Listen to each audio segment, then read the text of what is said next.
Oke, ketemu lagi kita setelah diskusi tadi.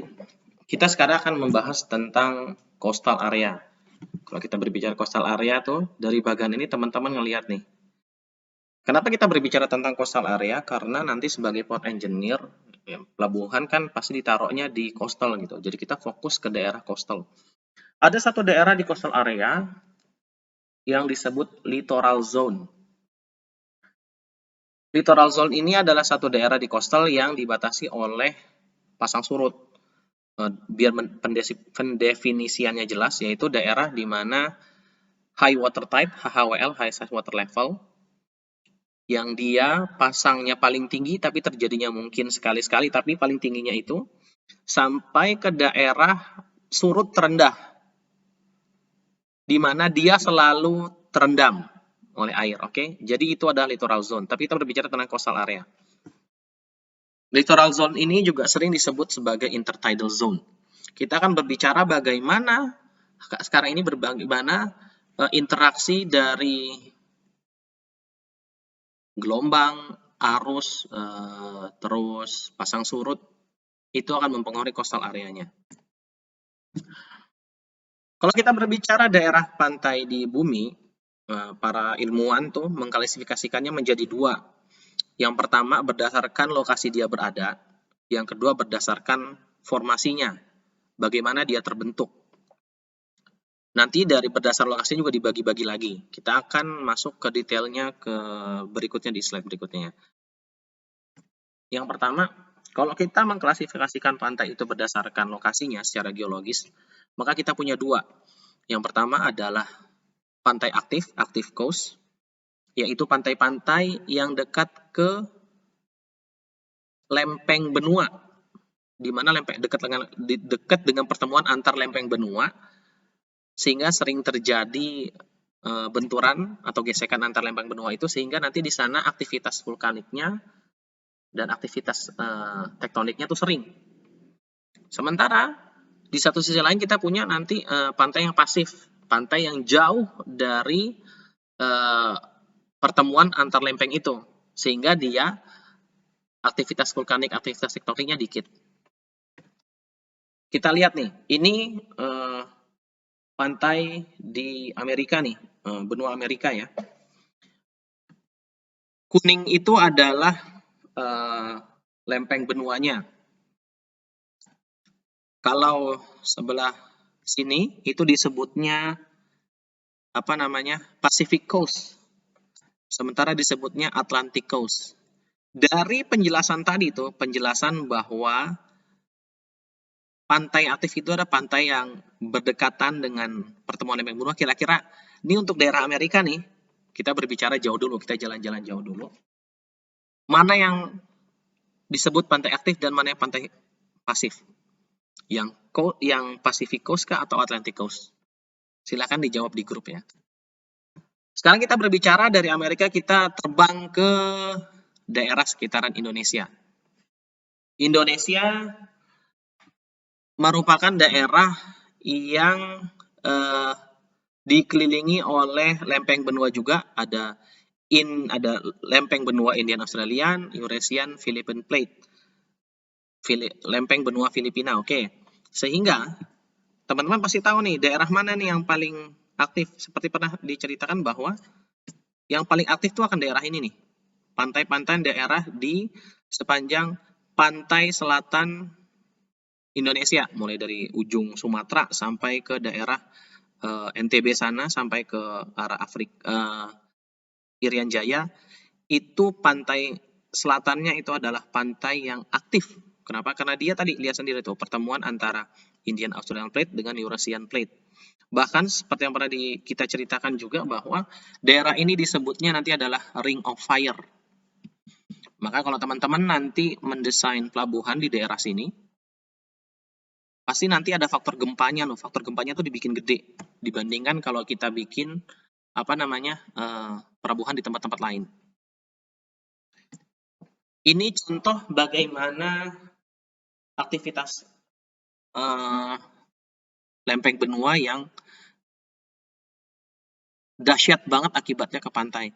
Masih ingat tsunami Aceh 2004? Ini didapat dari paper ini, silakan lihat. Ini yang A sebelum terjadi tsunami, yang B setelah tsunami. Lihat bagaimana perubahan pantainya tuh drastis banget ya. Bahwa bisa dibilang sekarang tuh daerahnya yang tadinya pantainya timbul, hampir semuanya tenggelam gara-gara terjadi tsunami. Ini kenapa ya? Karena terjadi pergeseran tumbukan antar lempeng di dekat Sumatera sehingga terjadi tsunami.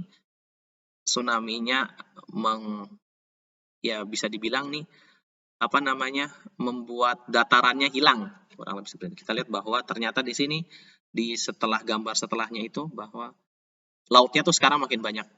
Ini salah satu contoh pantai yang sangat aktif. Ini enak nih, kenapa? Ya datanya kita punya, datanya bukan Indonesia sih yang bikin, tapi kita punya data perbandingan antara sebelum dan sesudahnya. Oke, terus kita akan berbicara berikutnya adalah, kalau tadi berdasarkan lokasi, sekarang kita berbicara berdasarkan formasi. Yang pertama adalah berdasarkan tingkat perubahannya. Yang kedua adalah sejarah pembentukannya, gimana sih terbentuknya. Jadi berdasarkan formasinya dibagi dua lagi, ada yang disebut pantai primer dan ada yang disebut pantai sekunder.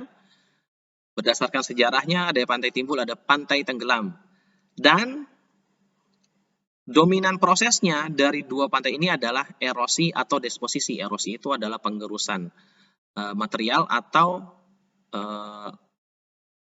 penumpukan material. Dua itu aja proses utamanya. Kita berbicara dulu bagaimana ilmuwan mengklasifikasikan pantai primer dan pantai sekunder. Oke, pertama kita pantai primer dulu ya.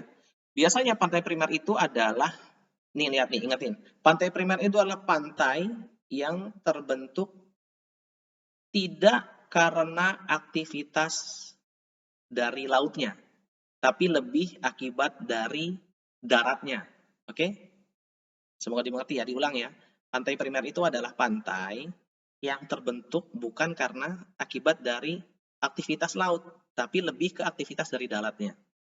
Nah, biasanya proses seperti apa? Biasanya erosi dari tanah yang terbawa sama sungai. Terus lempeng benua, aktivitas lempeng benuanya. Sedimentasi juga dari pantai. Kalau pantai sekunder, itu lebih banyak dari akibat kegiatan yang terjadi di laut, aktivitas lautnya. Misalnya contohnya erosi akibat gerusan dari gelombang, atau juga penumpukan dari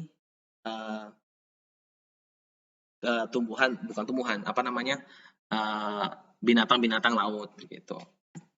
Oke. Ini juga tipe-tipe pantai primer.